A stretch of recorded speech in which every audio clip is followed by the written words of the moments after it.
Jess Peranto, Director of Animal Care and Education at Odysea Aquarium. You have just boarded the Odysea Voyager, our signature attraction in the world's only rotating aquarium. We're going to take you on a journey through 4 beautiful exhibits, each filled with amazing and unique species.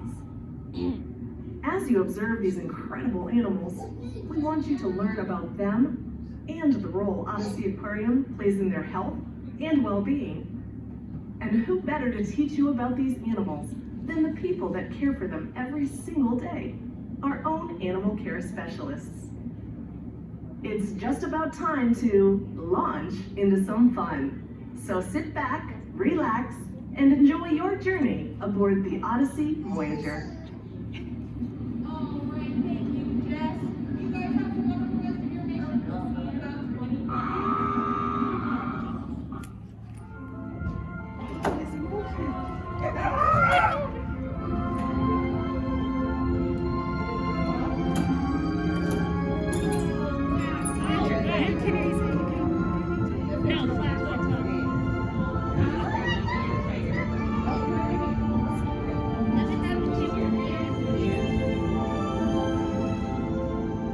Hi everyone, it's Jess here again. I really hope you've enjoyed meeting some of our animal care specialists and learning all about the animals within our Odysea Voyager exhibits. We pride ourselves on excellence in animal welfare, both through the care we give to the animals and through the education we provide to all of you, our guests. Together, they will make an impact and help you.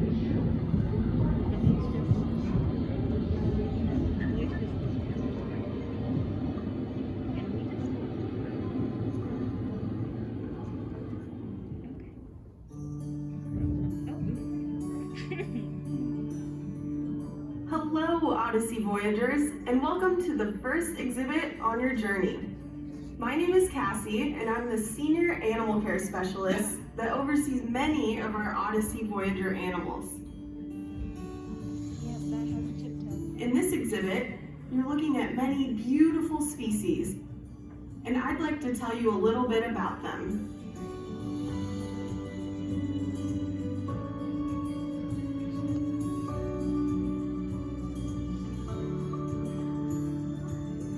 Can you see the largest animal in the exhibit?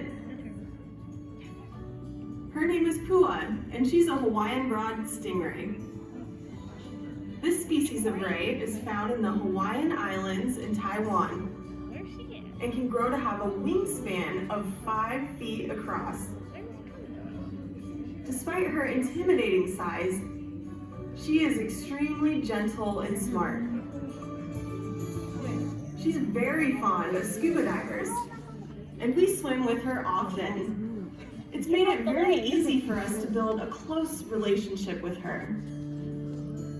She's even learned behaviors that help with her health care, like swimming into a stretcher so that we can gently lift her to the surface to have our animal health team easily examine her for checkups.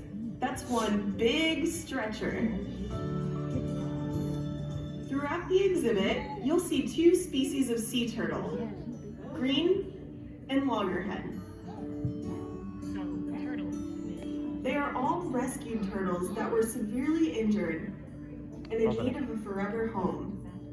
And let me tell you, they all have extremely different personalities.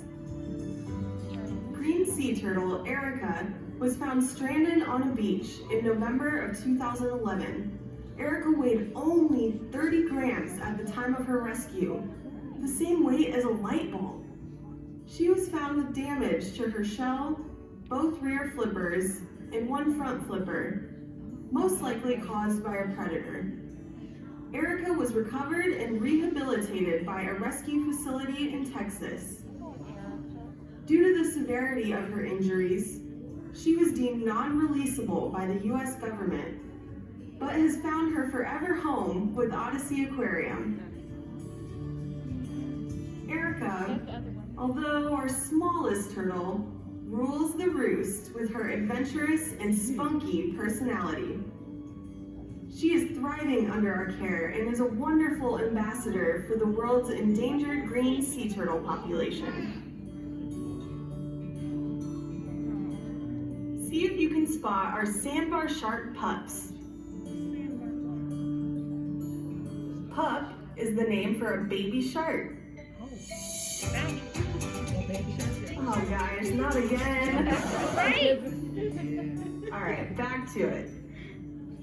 Sandbar sharks can be found in the tropical coastal waters. But these animals were born right here at Odysea Aquarium and have already had their first birthday. Birthdays are a big deal for many of us, but we had a really great reason to celebrate these pups.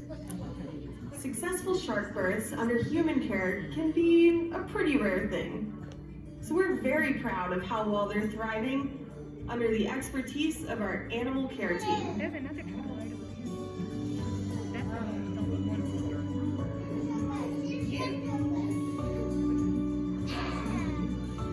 It's been such a joy working so closely with them since they were born, and is definitely one of my favorite parts of the job. Right there.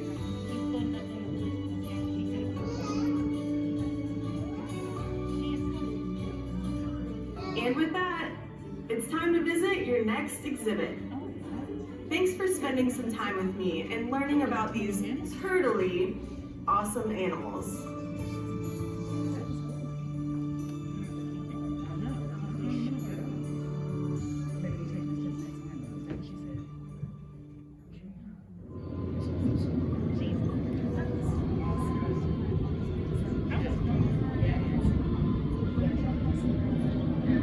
Take me with you.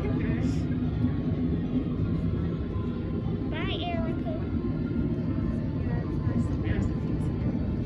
I want to know how they did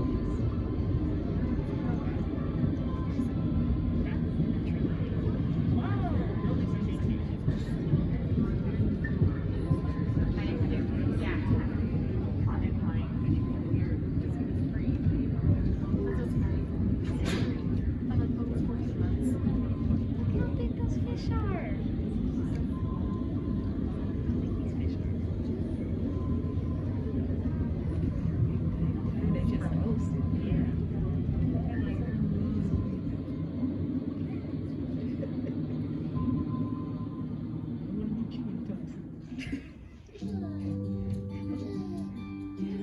Welcome to the home of some beautiful and unique, but often misunderstood animals.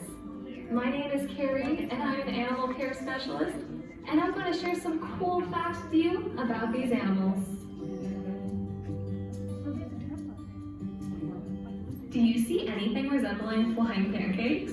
Yeah. Those are our cow-nosed stingrays, gracefully swimming within the exhibit. There's Stingrays. Note their color pattern. They have a type of protective camouflage known as counter shading, Are those the in which their top side is darker than their underside. right there? Have stingrays and fish? Can you spot the largest fish in this exhibit? I'll give you a hint. They're usually found quite still near the bottom of the exhibit and kind of look like they have frowns on their faces. It's our two species of groupers, Queensland and Goliath. Right now, they weigh about 200 pounds each, but they can grow upwards of 800 pounds when fully grown. That's the size of a motorcycle, or even a small car, like a Mini Cooper, or should we say, Mini Grouper. They are ambush predators. This is more of a sit-and-wait style that relies on strategy rather than speed.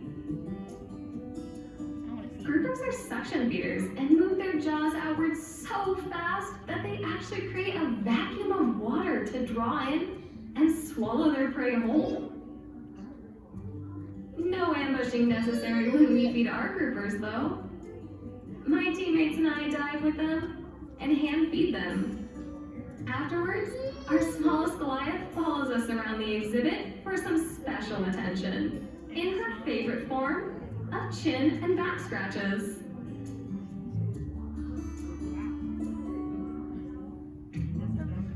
Our groupers can make a low-pitched, reverberating boom that sounds and feels kind of like a bass drum.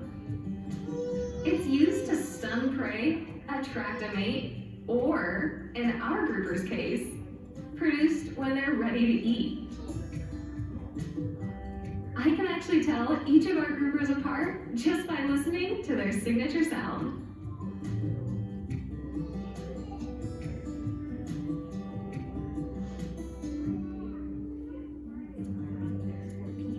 If you're really lucky, you might catch a sighting of our green moray eel, who often gets a bad reputation because of the way she repeatedly opens and closes her mouth, showing off those sharp teeth. Although this behavior may appear threatening, that couldn't be further from the truth. This repetitive movement of taking water and passing it over her gills is simply how she breathes.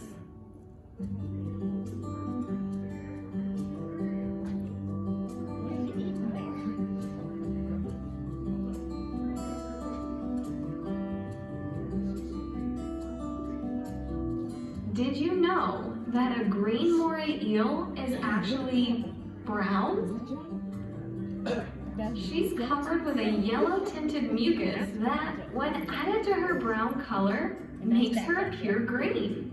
While you or I might not be thrilled to be covered in slime of any color, to an eel, this mucus layer acts like an important layer of armor, helping to protect against parasites and bacteria. What's that red thing? Ooh, what is it? I hope you found these unique animals very interesting. Enjoy the rest of your voyage. Oh, props. That's the big one. That's the baby. Oh, we got that.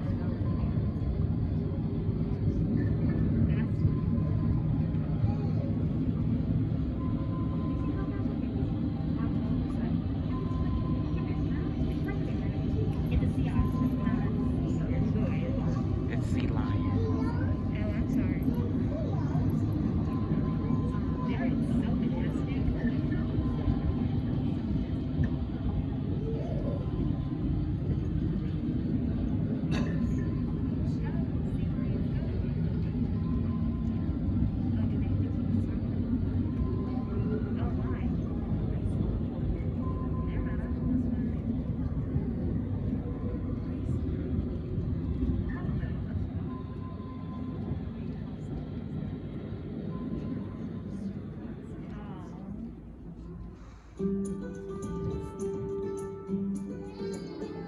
Hi there, my name is Mary.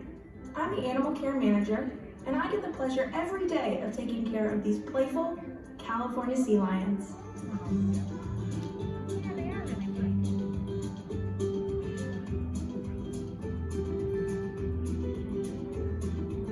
Sea lions are highly social animals that can be found in large groups called colonies. They're called sea lions because of their loud roar they produce.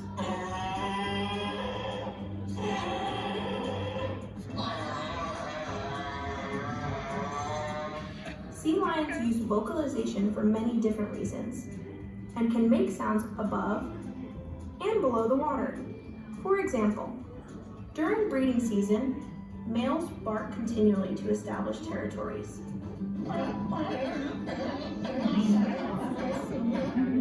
When pups are born, moms have a special recognition call just for their pup. And our sea lions are always making noises when interacting with us or each other. It can get pretty noisy around here with all the different chatter going on. Right there.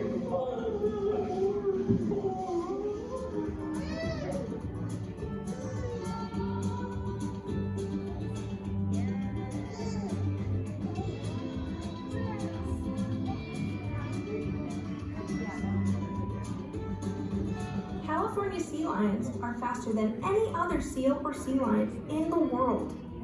They can move quickly and effortlessly in the water, but also on land. You might not realize it, but there's a large area of dry land above our heads that they spend their time on whenever they want and use all 4 of their flippers to easily walk, run, or navigate the rocks. In the water, they use their powerful front flippers to reach bursting speeds of about 22 miles per hour. To put that into perspective, that's 4 times faster than Michael Phelps.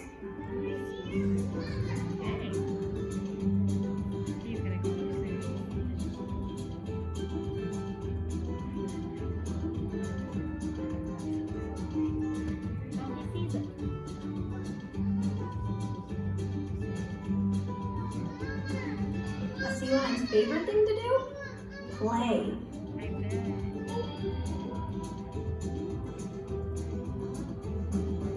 We spend lots of time keeping their day fun and enriching in all kinds of different ways.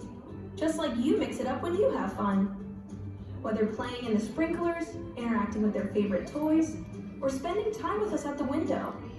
Playtime or enrichment is a very big part of their day.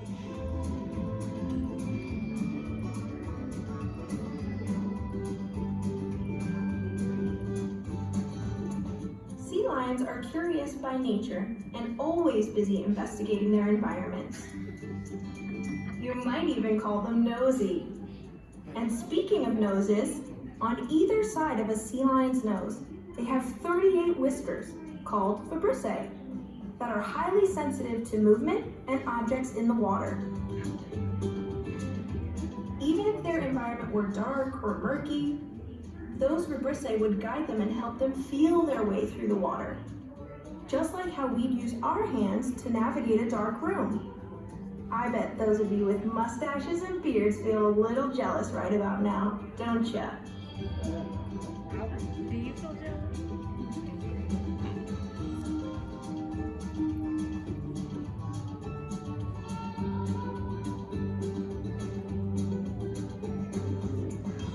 Spending time with our sea lions is one of the best parts of my day. As a matter of fact, I'm off to do that right now. See you later.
Welcome to our Shark Waters exhibit, the largest exhibit at Odysea Aquarium.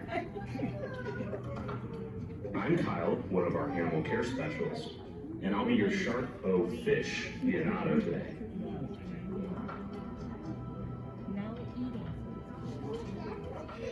Now, this iconic exhibit is home to many beautiful species of shark.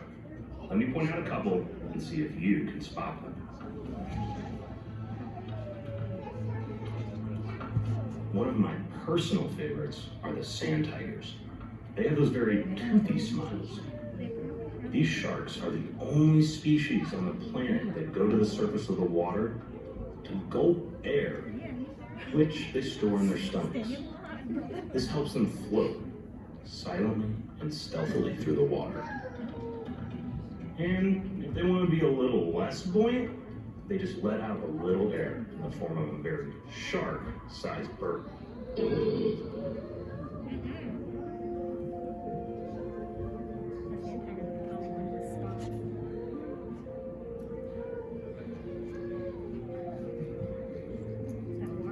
The nurse sharks in this exhibit can be very personable animals. They're the ones often near the bottom and have what looks like whiskers, called barbels, on their faces.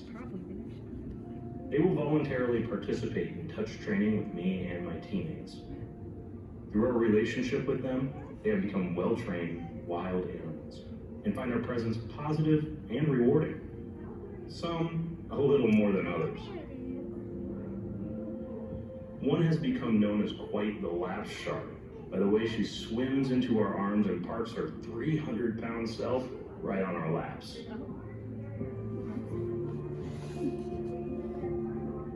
By allowing us to work so closely with this cool species, regular checkups with our animal health team are very smooth and safe.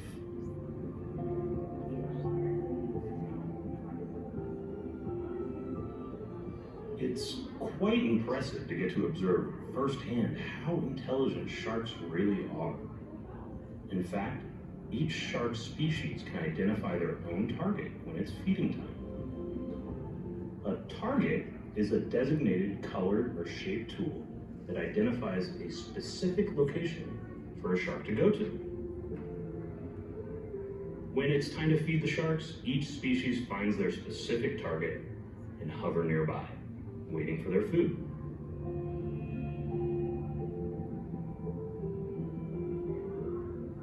As humans, we have a set number of adult teeth in our bodies, and once they're gone, they're gone. But do you know that sharks continuously produce teeth throughout their lifetime? When one falls out, another one is right behind it to take its place. Kind of like a conveyor belt. In fact, some sharks can lose up to 30,000 teeth in a lifetime.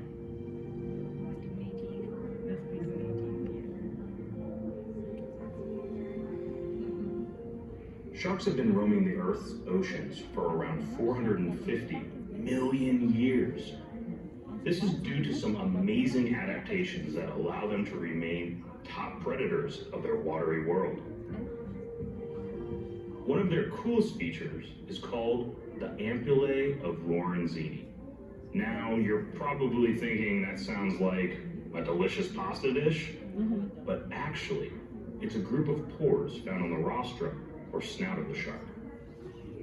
These pores act as electroreceptors and detect even the slightest of electrical fields generated by prey or movement in the water. This is just one of the many adaptations that make sharks top predators of the sea.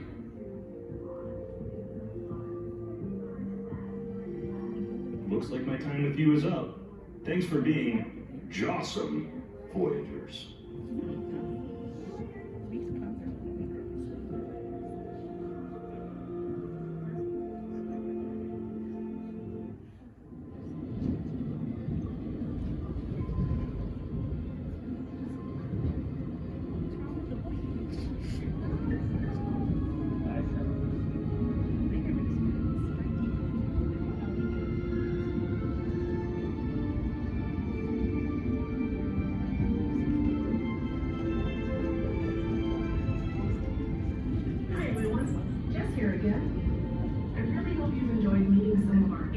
Specialists and learning all about the animals within our Odyssey Voyager exhibits. We pride ourselves on excellence in animal welfare, both through the care we give to the animals and through the education we provide to all of you, our guests. Together, they will make an impact and help ensure that these incredible species are around for generations to come.